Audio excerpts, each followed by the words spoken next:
بسم اللہ الرحمن الرحیم۔ السلام علیکم۔ آج 27 مئی بروز جمعہ ہم بات کریں گے سپریم کورٹ آف پاکستان میں بڑی اہم سماعت ہونے جا رہی ہے، اور یہ سماعت ہے جو NRO کا معاملہ تھا اور جس طریقے سے یہ اپنے خلاف کیسز کو ختم کرنا چاہتے تھے، اپنی مرضی کے تفتیشی افسران یہ لا رہے تھے، اپنی مرضی کے پروسیکیوٹرز، نون لیگ کے وکیلوں کو پروسیکیوٹر مقرر کیا جا رہا تھا، نیب کو ڈرایا دھمکایا جا رہا تھا۔ ان سارے معاملات پر سپریم کورٹ آف پاکستان نے نہ صرف اسٹے آرڈر جاری کیا تھا بلکہ جواب طلب کیا تھا، نیب سے بھی FIA سے بھی۔ ایک تو FIA کی طرف سے جواب جمع کروایا گیا ہے، اور ساتھ میں آپ کے ساتھ شیئر کروں گا کہ نیب کے قوانین میں ترمیم ان کو آج مہنگی پڑنے والی ہے، اس کی تفصیل بھی میں آپ کے ساتھ شیئر کروں گا۔ اس سے پہلے ہم بات کریں گے دو تین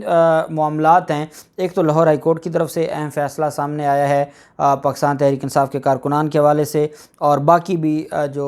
متفرق دو تین چیزیں ہیں وہ میں آپ کے ساتھ شیئر کر کے پھر ہم اصل جو ہمارا ٹاپک ہے اس کے اوپر آ جائیں گے۔ پہلے تو میں آپ کو بتاتا چلوں کہ عزیز میمن قتل کیس میں بلاول زرداری کو کلین چٹ دینے کے لیے جس قاتل کو پکڑا گیا تھا مشتاق ستو، اس نے کنفیشن کر لیا ہے، اقبال جرم کر لیا ہے، اور اس نے کہا ہے کہ صحافی عزیز میمن کو میں نے 16 دسمبر 2020 کو قتل کیا تھا، اس کا گلا دبایا تھا۔ آپ جانتے ہیں عزیز میمن کا جو کیس ہے یہ بلاول زرداری اور زرداری خاندان کے لیے ایک بہت بڑا مسئلہ بن گیا تھا، جب عزیز میمن نے ایک ویڈیو جاری کی تھی جس میں یہ بتایا تھا کہ جو ٹرین مارچ تھا بلاول زرداری کا، اس میں جن خواتین کو لایا گیا تھا ان خواتین کو پیسے دیے گئے، 200 روپے دہاڑی پر ان کو لایا گیا تھا۔ جب وہ خواتین بیچاری واپس گئیں تو ان کو دہاڑی نہیں دی گئی تھی۔ اس پر ایک ویڈیو ویلاگ کیا تھا عزیز میمن نے، اور اس پر پھر بلاول زرداری نے بڑا سخت رد عمل دیا تھا اور اس ویڈیو کو ریجیکٹ کیا تھا،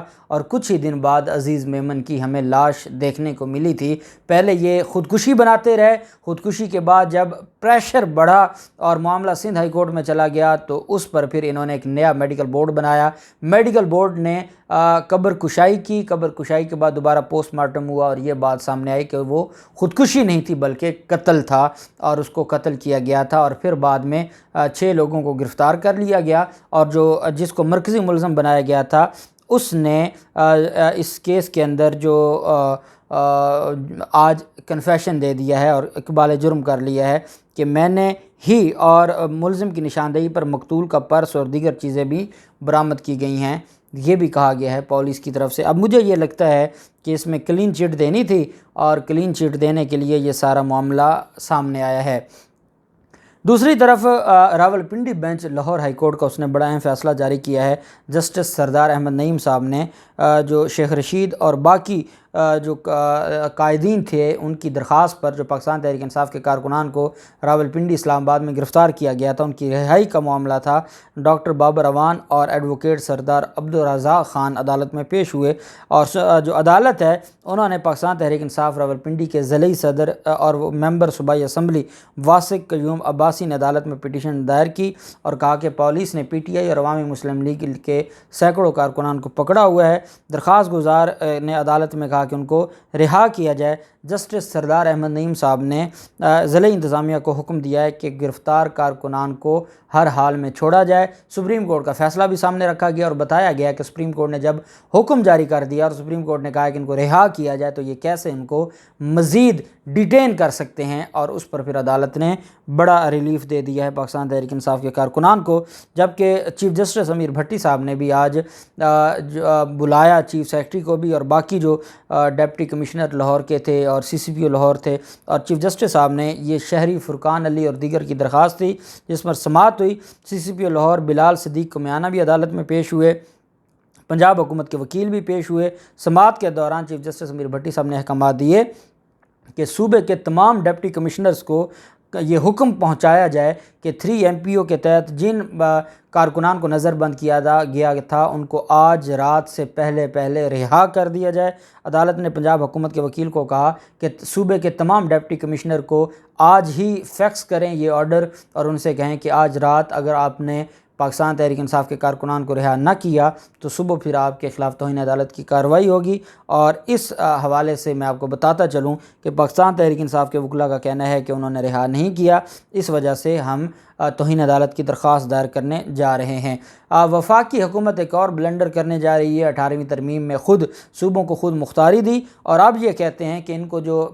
خیبر پختونخوا کے وزیر اعلیٰ ہیں وہ پسند نہیں ہیں، اور وزیر اعلیٰ کے خلاف عدم اعتماد انہوں نے لے کر آنی تھی، وہ ناکام ہو گئی، اور پھر اس کے بعد جو ووٹ آف کانفیڈنس لے لیا تھا وزیر اعلیٰ خیبر پختونخوا نے، اب وزیر اعلیٰ خیبر پختونخوا کے خلاف اور تو یہ کوئی کارروائی کر نہیں سکتے، تو یہ اب یہ کہتے ہیں کہ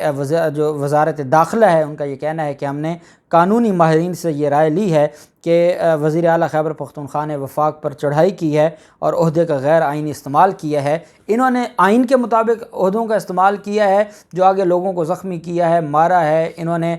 خیبر پختونخوا اور پنجاب کے درمیان رکاوٹیں کھڑی کر کے دو صوبوں کو الگ الگ کر دیا، وہ سارا آئینی تھا، اور وہ احتجاج کرنے کے لیے آ رہے تھے، وہ غیر آئینی تھا۔ رانا ثناءاللہ نے کہا کہ وزیر اعلیٰ کے غیر آئینی اقدام پر ان کے خلاف قانونی کارروائی کا فیصلہ کیا ہے، آپ کوئی کارروائی نہیں کر سکتے۔ 18ویں ترمیم میں آپ نے جو کیا ہے آپ کو نہیں اندازہ تھا، آپ کو یہ لگتا تھا کہ مکا کی حکومت ہوگی، یا حکومت پیپلز پارٹی کی ہوگی، اپوزیشن نون لیگ کی ہوگی اور صوبے ان کے تقسیم ہوں گے، یا حکومت ہوگی نون لیگ کی اور اپوزیشن ہوگی پیپلز پارٹی کی اور صوبے تقسیم ہوں گے، لیکن حقیقت یہ ہے کہ یہ پاکستان تحریک انصاف آ گئی۔ آپ کی 18ویں ترمیم کے بعد 2011 میں پاکستان تحریک انصاف نے آپ کو طاقت دکھانا شروع کی، آج آپ بری طرح پھنس گئے ہیں، اور جو سندھ میں 18ویں ترمیم کی بنیاد پر 3.5 سال عمران خان کو ٹف ٹائم دیا ہے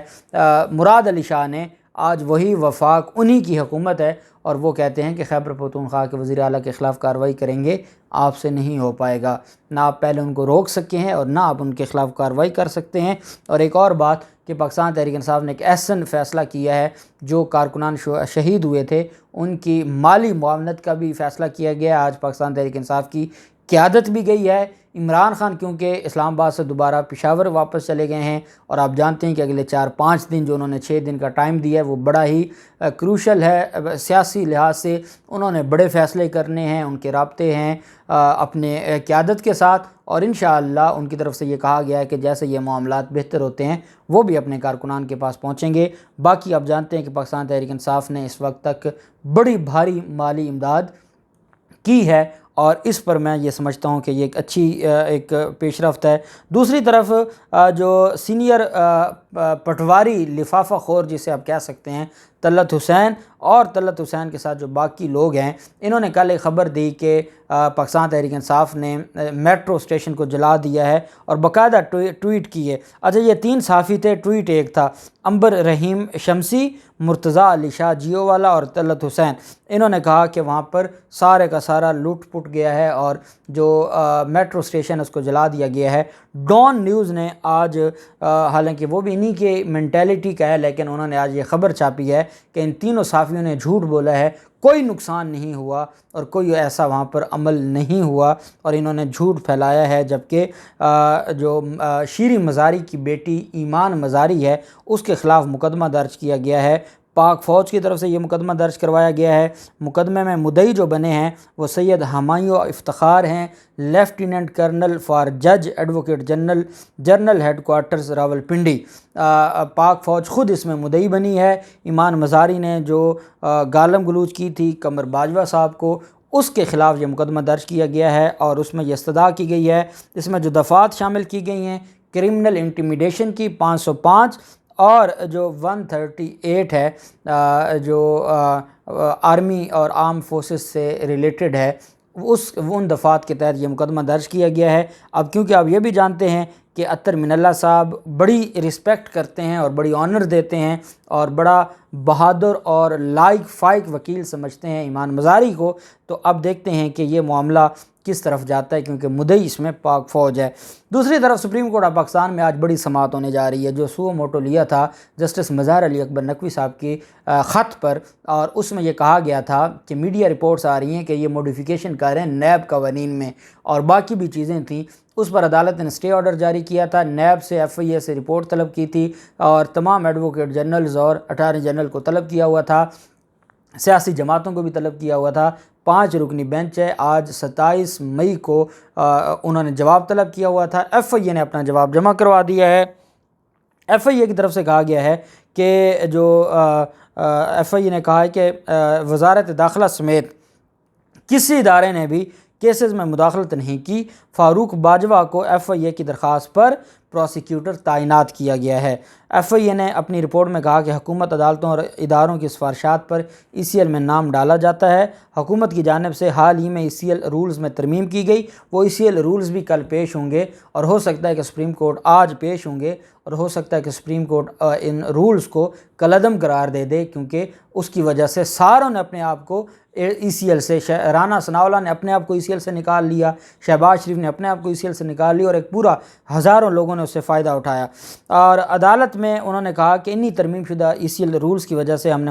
متعدد افراد کے نام ای سی ایل سے نکالے ہیں، لیکن اہم مقدمات کے ملزمان کے نام اب بھی ای سی ایل میں ہیں۔ اب شہباز شریف اور حمزہ شہباز سے بڑا اہم کون سا کیس ہے جنہوں نے آپ سے پوچھا بھی نہیں ہے اور خود اپنے نام ای سی ایل سے نکال لیے ہیں؟ ساتھ انہوں نے یہ بھی کہا ہے کہ ہم آئین اور قانون کے مطابق کام کر رہے ہیں اور اس وجہ سے ہم وہی کریں گے جو ہمیں سپریم کورٹ حکم جاری کرے گی۔ اب سپریم کورٹ میں آج ای سی ایل سے رولز کی، جو ای سی ایل کے رولز ہیں، وہ جو نیب ترامیم کا معاملہ ہے وہ، کیونکہ اس میں سو موٹو نوٹس میں خود یہ لکھا گیا تھا کہ جو نیب قوانین میں موڈیفیکیشن ہے وہ جب سپریم کورٹ کے سامنے معاملہ کھلے گا کہ انہوں نے تو نیب کو پریکٹیکلی ختم کر دیا ہے، تو سپریم کورٹ اس کے اوپر آج انشاءاللہ بڑا آرڈر جاری کرے گی۔ آج کا دن، جمعہ کا دن ویسے بھی بھاری ہے شریف خاندان کے لیے، اور آج سپریم کورٹ سے بڑی امید ہے بڑے فیصلے کی۔ اللہ پاک پاکستان کا ہمیں ناصر ہو۔ بہت شکریہ۔ اللہ حافظ۔ پاکستان زندہ باد۔